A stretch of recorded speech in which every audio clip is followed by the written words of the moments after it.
significant ways to this department, and he will be sorely missed. As you all know, back in March, we delivered our classified national defense strategy to Congress. And since then, the NDS has been the department's North Star as we tackle this century's biggest security challenges. So I'm pleased to announce that the department is now publicly releasing our unclassified national defense strategy. And this strategy nests beneath President Biden's national security strategy, which was released earlier this month. I'd like to talk for a few minutes about how the NDS has shaped our work over the past 7 months and how we continue to implement it going forward. The key theme of the NDS is the need to sustain and strengthen U.S. deterrence with the People's Republic of China as our pacing challenge. As the President's national security strategy notes, the PRC is the only competitor out there with both the intent to reshape the international order and increasingly the power to do so. Now, my team and I have been laser focused on this issue since day one, including the China task force that I stood up, which produced a range of recommendations to focus the entire department on the China challenge. At the same time, the NDS bluntly describes Russia as an acute threat. And we chose the word acute carefully. Unlike China, Russia can't systemically challenge the United States over the long term. But Russian aggression does pose an immediate and sharp threat to our interests and values. And Putin's reckless war of choice against Ukraine, the worst threat to European security since the end of World War II, has made that very clear for the whole world. Now, the NDS is also clear-eyed about other serious threats, and that includes North Korea's expanding nuclear and missile capabilities. And meanwhile, Iran is moving ahead on its nuclear program, supporting dangerous armed proxies, and even exporting drones that Russia is using to terrorize Ukrainian civilians. And we remain vigilant against the ongoing threat from global terrorist networks, as well as from climate change, pandemics, and other dangers that don't respect borders. So the NDS charges us to defend the U.S. homeland, to deter strategic attacks against the United States and our allies and partners, to prepare to prevail in conflict when necessary, and to build a resilient joint force and defense ecosystem. So we've moved out under the NDS in 3 main ways: forging integrated deterrence, campaigning, and building enduring advantages. These 3 avenues inform all of our operations, activities, and investments. We're strengthening a 21st century combat-credible U.S. military that will deter aggression that threatens the interests of the United States or our allies and partners. And that means a military ready to tackle the full range of threats out there, harnessing the American spirit of innovation to meet the complexities of today's world. And first, we're seamlessly integrating our deterrence efforts to make a basic truth crystal clear to any potential foe. And that truth is that the cost of aggression against the United States or our allies and partners far outweigh any conceivable gains. So we're aligning the department's operations, activities, and investments across all theaters, across the full spectrum of conflict, and across all domains, especially in space and cyberspace.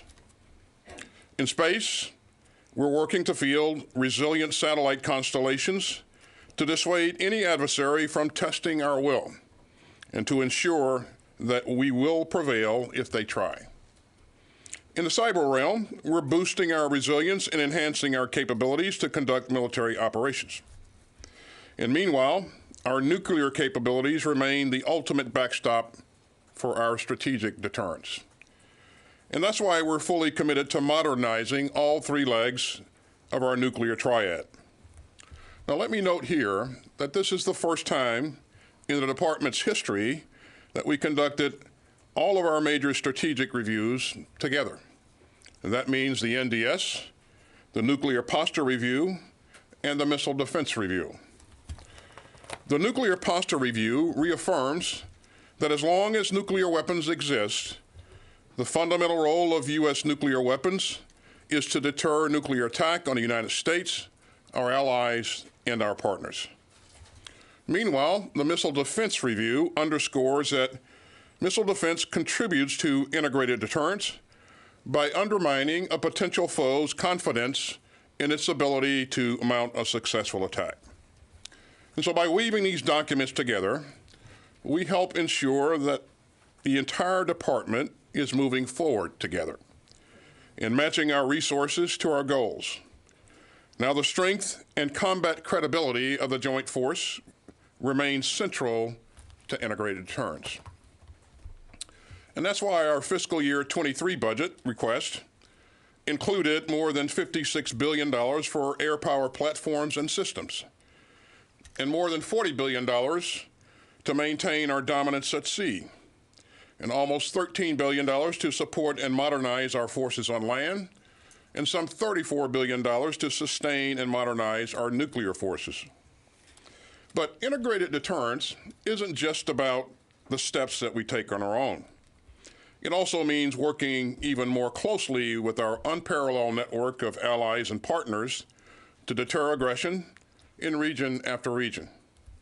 In the Indo-Pacific, you see the power of partnership with the historic AUKUS agreement, with our trilateral cooperation with Japan and Korea, and with our many multinational exercises to increase readiness and interoperability. In Europe, you see it with a united and resolute NATO, and with the extraordinary coordination of some 50 members of the Ukraine Defense Contact Group that we created to stand up for Ukraine's self-defense. And in the Middle East and Africa and Latin America, you see it in our efforts to bolster our allies and partners and improve interoperability and integration wherever possible. Second, the NDS emphasizes the day-to-day work of campaigning. And that means conducting and sequencing military activities that over time shift the security environment in our favor. And it means working to limit and disrupt malign activities by our competitors. So we're building and exercising the forces that we'll need in a crisis or a conflict, including requesting $135 billion in last year's budget to further invest in our readiness. We've updated our posture in the Indo-Pacific to make it more survivable against aggression. And with AUKUS, we're putting campaigning into action by linking our cutting-edge capabilities with robust military exercises alongside our allies. And third, we're building enduring advantages to further strengthen the foundations of the defense enterprise. And innovation is central here. Last year, for instance, we established the Rapid Defense Experimentation Reserve, which funds different parts of the department to work together to fill critical joint warfighting gaps. And our fiscal year 23 budget request included more than $130 billion for research, development, testing, and evaluation. Now, that's the largest R&D budget number in DoD history. We're also working in new ways with our industry partners, including by strengthening our supply chains in our defense industrial base. The department is also tackling the dangers of climate change, including ensuring that our military can continue to operate superbly in hotter and harsher environments. And above all, the NDS demands even deeper investments in our people. They will always be this department's most valuable resource. and the bedrock of American security. And that's why the president's budget includes a 4.6% pay raise for service members starting January 1st, 2023. And that's why I've recently directed the department to ease the strains that can come along with service. And that includes making it easier to secure housing and to move to new duty stations, to get superb child care, and to help military spouses advance their own exceptional careers. You know, our outstanding service members and their families do everything that we ask of them and more. Doing right by them is a national security imperative, and it's a sacred trust. So we're looking forward to working with Congress to secure on-time appropriations, to finalize this year's National Defense Authorization Act, and to continue to implement this strategy. And as the President has said, we will not leave our future vulnerable to the whims of those who do not share our vision for a world that is free, open, prosperous, and secure. And we're confident that we've got the right defense strategy to tackle the challenges ahead and to defend the American people and to strengthen our outstanding all-volunteer force and to safeguard the democratic values that are the soul of America. Thank you, and I'll be glad to take a couple of questions. Thank you, Mr. Secretary. We'll go ahead and start with Associated Press. Tara? Mr. Secretary, as Russia's invasion of Ukraine continues and it sustains continued conventional losses, are you becoming more concerned that it might be likelier to resort to a tactical nuclear weapon, as Putin has suggested? And secondly, how can the U.S. in kind of this new security construct prevent nuclear conflict from escalating, prevent Russia from using a tactical nuclear weapon, while, as your own strategy said, also possibly deter China from its own nuclear ambitions? So are we concerned about escalation? We are certainly concerned about escalation. We have been so from the very beginning of this conflict. And that's why we believe that it's important to communicate with our allies and partners and also with our adversaries.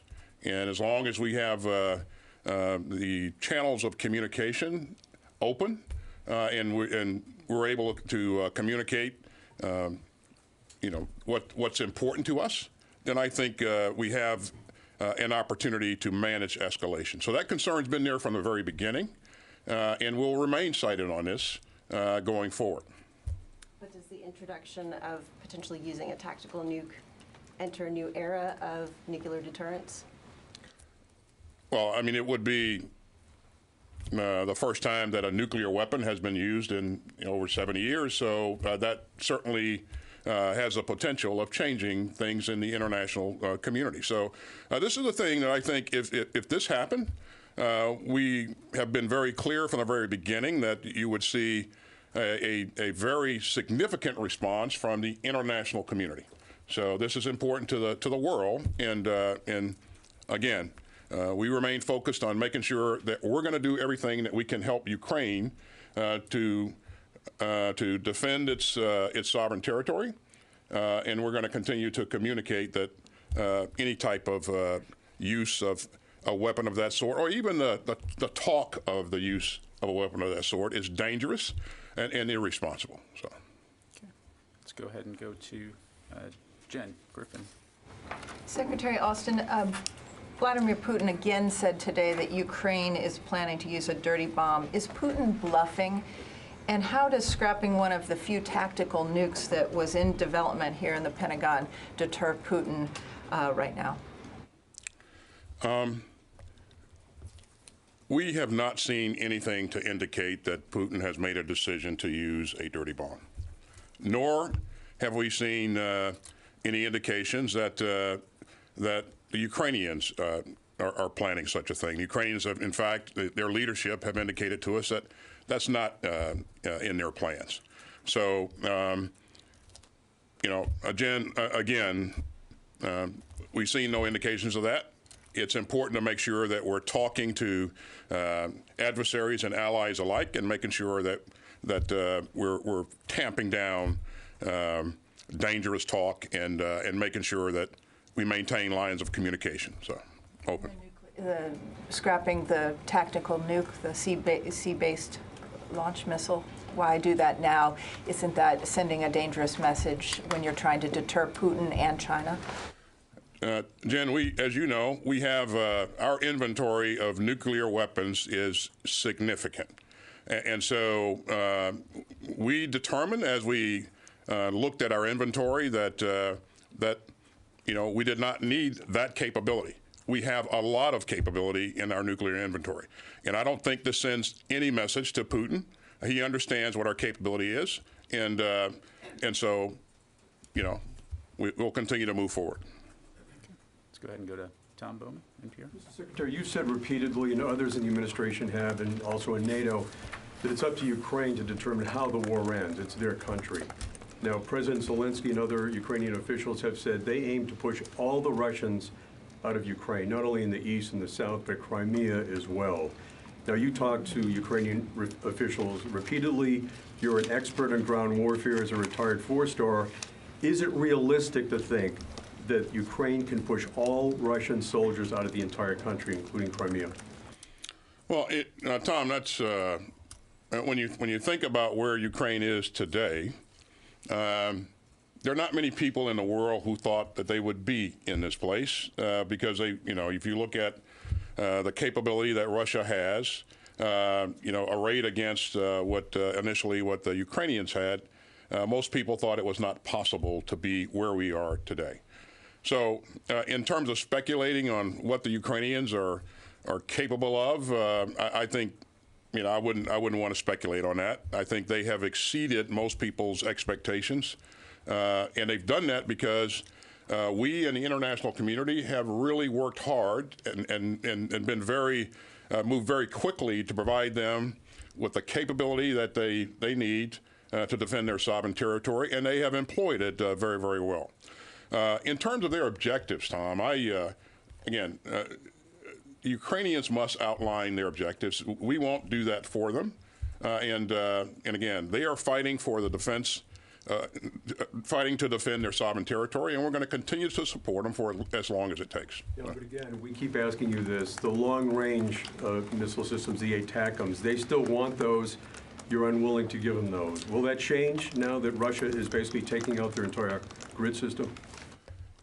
Tom, it's the Ukrainians can service just about every target that they want to service using the GMLRS missiles that they've been employing.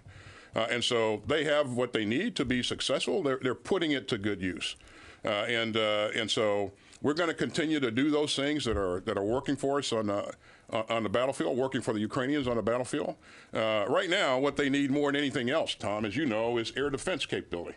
And so as we had our last Ukraine Defense Contact Group meeting, we really emphasized this, and some of the countries have stepped up right away and provided capability.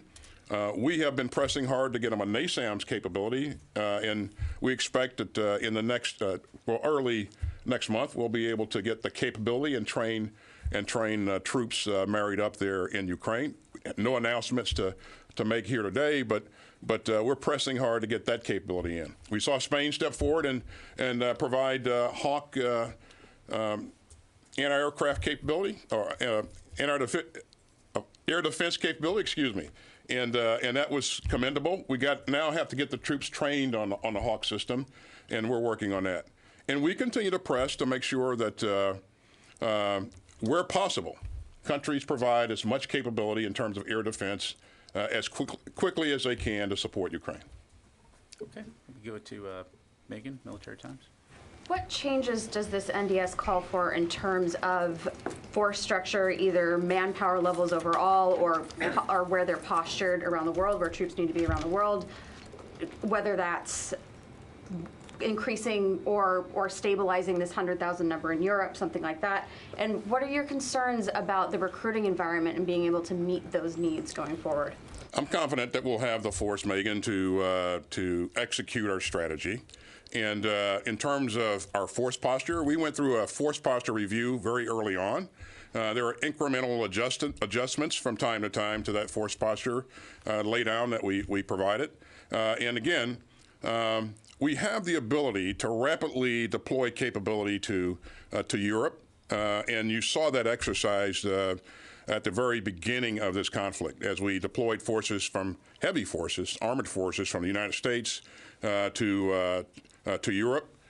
Very, very quickly. We could do that because of the things that we'd done with the European Defense Initiative. And we established pre-position equipment sites that troops could fall in on very quickly. And so those things have worked out very, very well for us. We're confident that we have the force to be able to execute our strategy. And in terms of recruiting, we continue to focus on this issue. This is a priority for me. It's also a priority for all of our service leaders. And so we continue to invest in those things that that will allow us to recruit the best talent that's out there to man this incredible force. So, Got time for about one more. Go to Eric Schmidt, New York Times.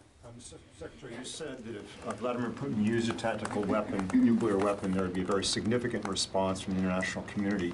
In your professional opinion, would a military response by the United States be a prudent action, or would that only continue to climb up this ladder of escalation? well, Eric, I won't get into any potential responses here. I'm the guy that makes the recommendation to my boss on what we should do and how we should do it.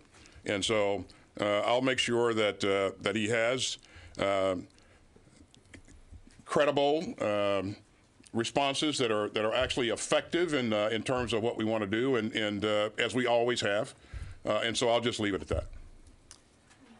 Ladies and gentlemen, that's all the time we have available for us today. Secretary Austin, thank you very much, sir.